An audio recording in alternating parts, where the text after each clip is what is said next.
Well, here it is, 6:15 in the morning. I can see by the haziness of that moon up there, it's gonna be a misty or foggy morning. But I'm looking forward to seeing that beautiful sunrise.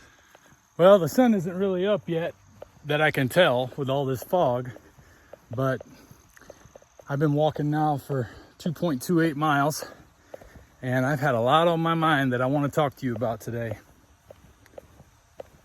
And it's been really hard to get it all in the order that I want to say it in, since I don't have the ability to write it down while I'm walking. So I'm going to do my best to get it out there. And this is not meant to be a sermon, but it may sound like one. But hopefully you'll take from it great encouragement. There's really only two paths you can take in life: fear and anxiety, or courage and hope. And why is that? Well, fear and anxiety comes because we realize our own mortality. We're only going to live so long, and then it's done as far as this life goes, as far as we know. Now, I personally believe that if you found the Lord Jesus Christ and that you believe in him, what happens after death is already taken care of. So I don't have to worry about that anymore. But between now and death, it's still up to me to live with fear and anxiety or hope and courage. Making application of the things that you learn are when you start to make the switch from fear and anxiety to hope and courage. And you can do that for your physical life, for your life on this earth, either way, as a believer or an unbeliever. So this message is for everybody. As I walk through these misty woods, I can only see so far down the path, and that means I don't know what's ahead. And that's just like real life. You know, for the past 10 years, I was the administrator at a retirement home, and I've seen people at the end of their lives, and you can tell the difference between the ones who lived fearful and anxious and the ones who lived with hope and courage. The ones who lived with hope and courage tend to face death very gracefully. The alternative has been some very ugly deaths. How you decide which of those you get has a lot to do with how you take on your life moving forward. What's your purpose? And how are you going to get there? But the bottom line is, there is no need to be afraid. And as a matter of fact, being afraid is going to wind up hurting you more than being courageous. Have I gone 2.5 miles yet? That's what I was looking for. I'm trying to hit my 5-mile mark today. I've been breaking records every day. Many of you have been watching me for a while now as I started talking about the lion diet. And I've alluded to the fact that I learned about the lion diet from Mikhaila Peterson, daughter of Jordan Peterson. But it was Jordan Peterson who actually started me on the path of recovery long before I started the diet. He has a way of looking at the world that opens your eyes to reality and allows you to deal with the realities the way they are. Because if you try to live life not taking it for what it is, then your solutions are not going to be solutions to your actual problems. They're going to be solutions to fake problems. I'd heard my pastor say things like this many times long before Jordan said them, but he was able to put them together in such a way that I could comprehend them better from my own experiences, to be able to make application to the spiritual side better. Because we are in this world, and we've got to face life one way or the other.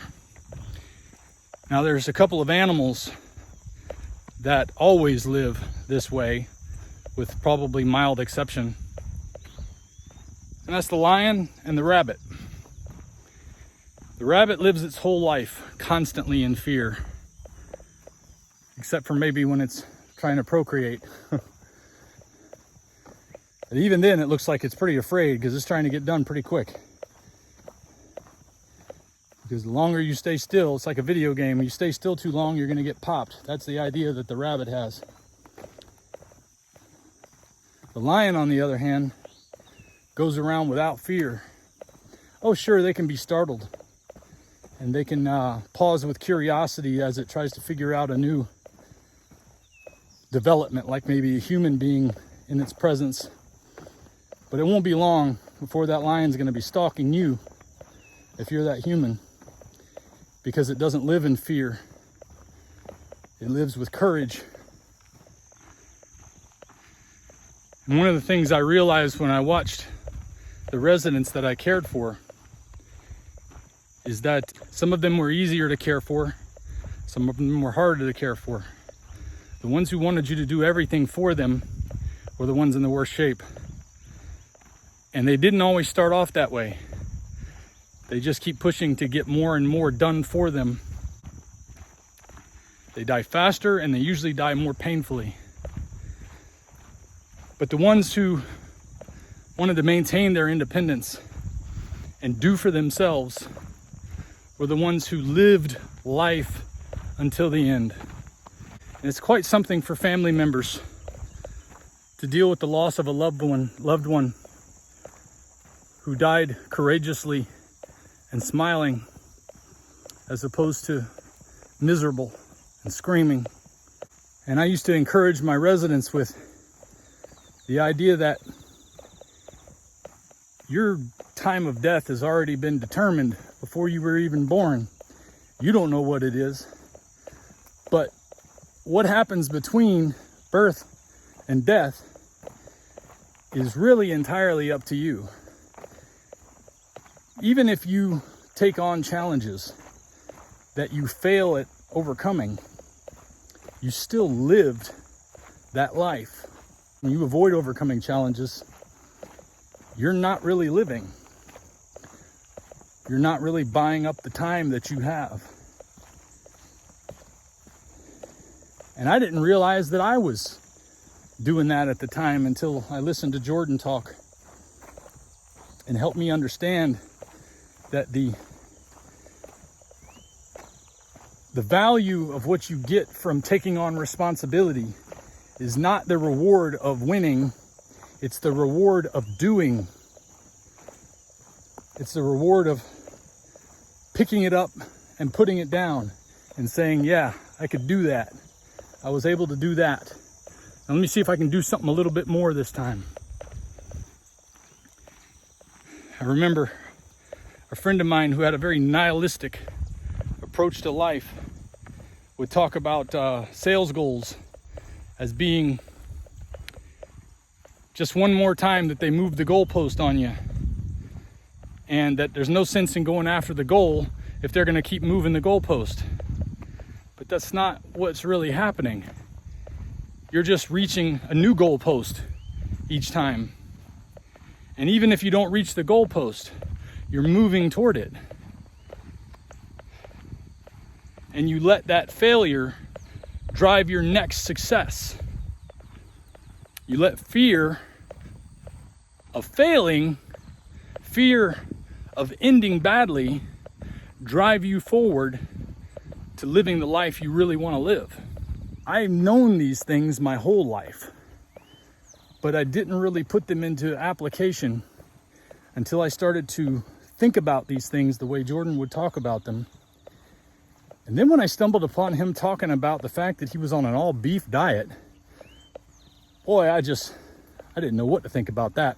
Even though I had done a diet similar to that back in 2006, 2007, it wasn't 100% meat, but it was a lot of meat.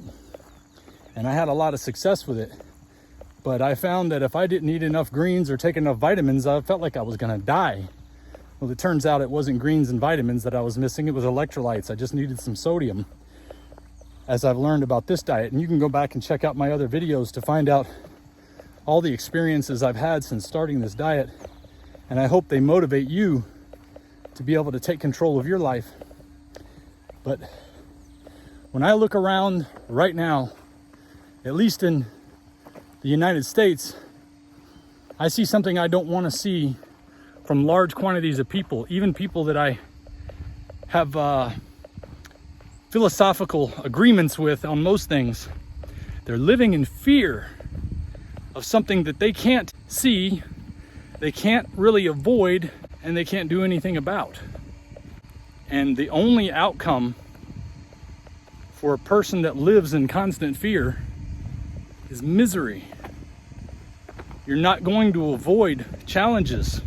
You're not going to avoid heartache in this life. You're not going to avoid catastrophe. But how you face those things depends greatly upon how you're living that life. If you want a life well lived, you've got to think your way through it, and you got to have courage, and you got to keep hopeful. Maintain that hope that you will overcome.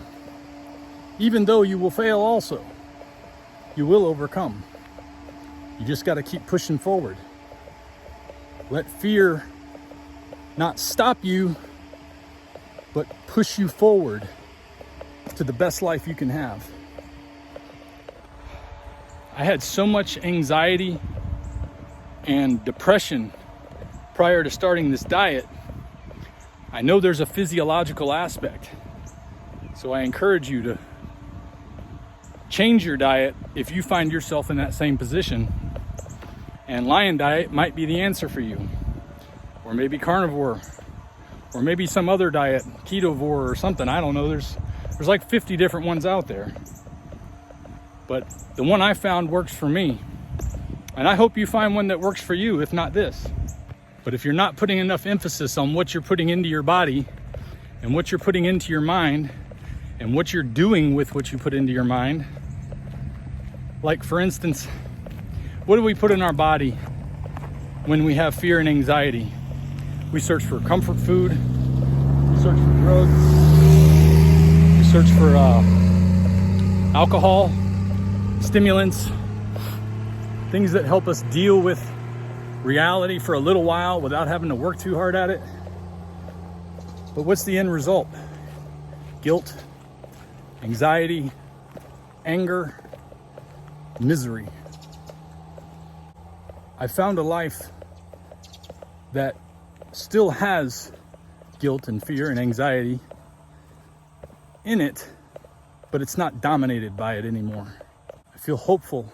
I know my purpose is to inspire and motivate others.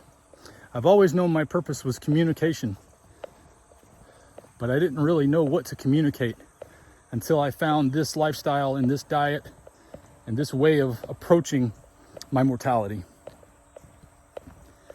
And now that I found it, I want all of you to find it too, because I'm tired of looking at people in fear. I'm tired of looking at people who are angry and miserable. It doesn't have to be that way. And it starts with you. Have courage. Be hopeful. Let's get up and walk. Eat the right foods. And approach life with the attitude that it's a one-time adventure. And you've only got now to do it. I'll see you tomorrow.